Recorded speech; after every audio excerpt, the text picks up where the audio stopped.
Mr. Leon Pereira.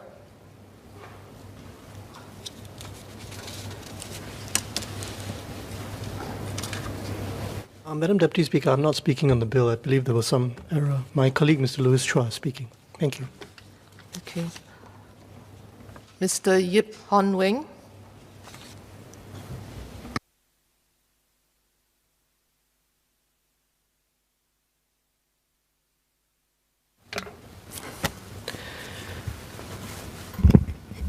Madam Deputy Speaker, many businesses continue to struggle during this pandemic period. I support the provisions and exemptions to reduce some of their overheads. Nevertheless, I want to highlight 5 issues.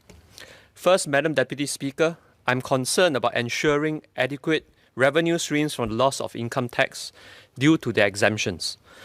The government has already had to dip into reserves twice to fund the COVID-19 package. Through the government's prudent planning and reallocation of resources, we are assured that we do not need to expect to tap on the reserves anytime soon. Yet it's apparent that the costs to deal with the economic effects of the pandemic are rising. In these trying times, it seems that the government will continue to fund the bulk of the COVID-19 related healthcare expenses for as long as possible. With reduced tax revenues, how does the government ensure that the expenses remain sustainable? What is the projected loss in revenue from the proposed provisions and tax exemptions? Madam Deputy Speaker, related to the above, my second point is on ensuring that the tax exemptions for businesses meet their intended purpose of providing a lifeline to struggling businesses. These exemptions should remain sustainable in case they have to be extended in light of the persistent uncertainty of COVID-19. Businesses have been accorded a litany of support measures to tap on, from the JSS to rental waivers, training, grants and schemes, and so on. Do we really need to further exempt in areas that companies are supposed to strategize and exercise prudence on as part of running a business? I'm referring specifically to packaging, provision of doubtful debts, and diminution in value of investments and renovations.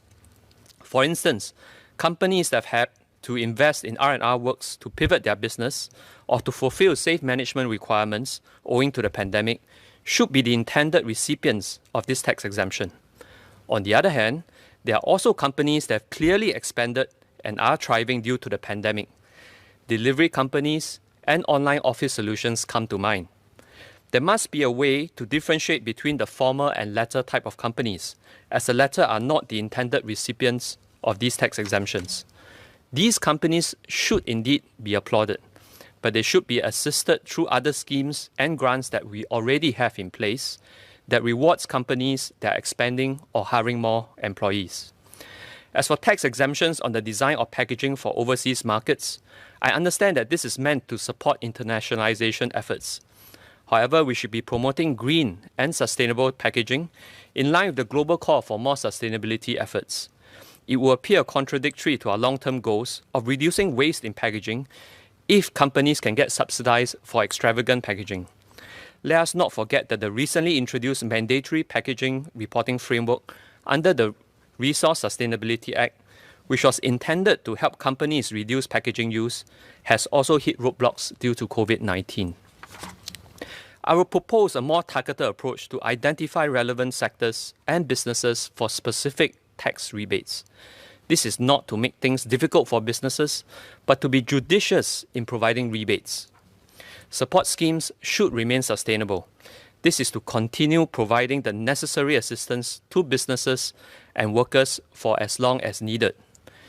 Beyond tax exemptions, further support can be given in the form of mentorships and consultations to guide businesses to tap on existing relevant support schemes. Madam Deputy Speaker, my third point is that the impending GST hike, originally planned to take place between 2022 to 2025, will come sooner than later to make up for this loss in tax revenue.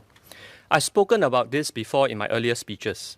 Understandably, the GST hike was announced before the pandemic, and there were plans to implement measures to cushion the impact on the lower to middle income groups.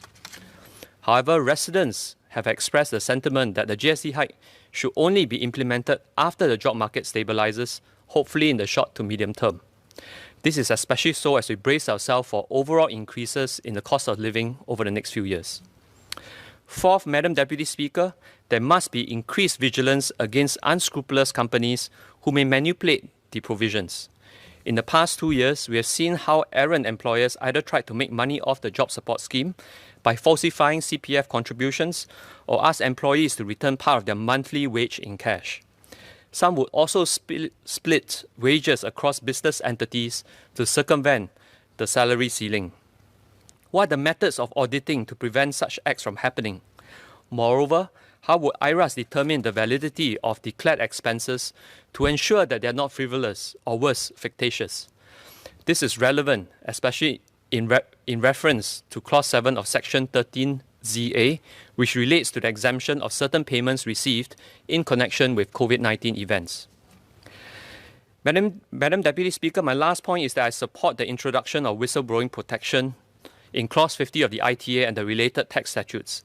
This is consistent with the Cybersecurity Act 2018, as what Minister has said, and the regulation of imports and exports regulations. This also helps to prevent unscrupulous companies from manipulating the provisions, a point I made earlier. In practice, it's difficult to detect corporate crime like money laundering and fraud. It does not mean that this does not exist. Corporate crime exists in Singapore. We have seen recent high-profile cases involving Hin Leong and the fraudulent NV Nickel trading scheme. Whistleblower protection is key to good corporate governance. It allows employees who want to do the right thing to speak up, alert the authorities, and limit damage before it becomes too late. The fallout can be enormous and damaging. Hence, the introduction of whistleblower protection in tax statutes is welcome. Will the government introduce similar provisions to other statutes concerned with corporate crime? Will the government also consider enhancing the current whistleblower protection clauses to prohibit corporations from retaliating against whistleblowers?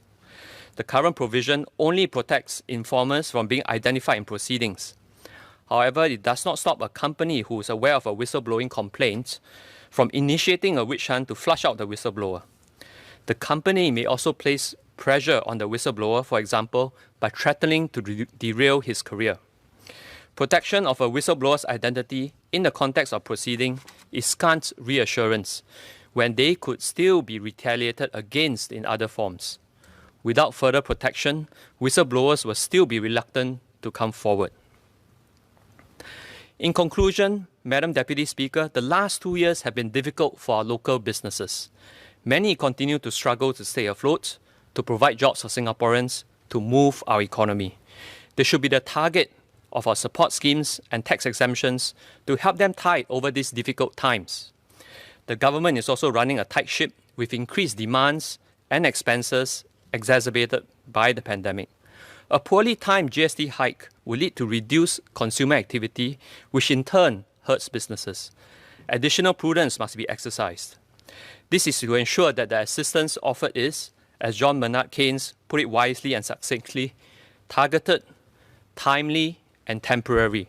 I support the bill.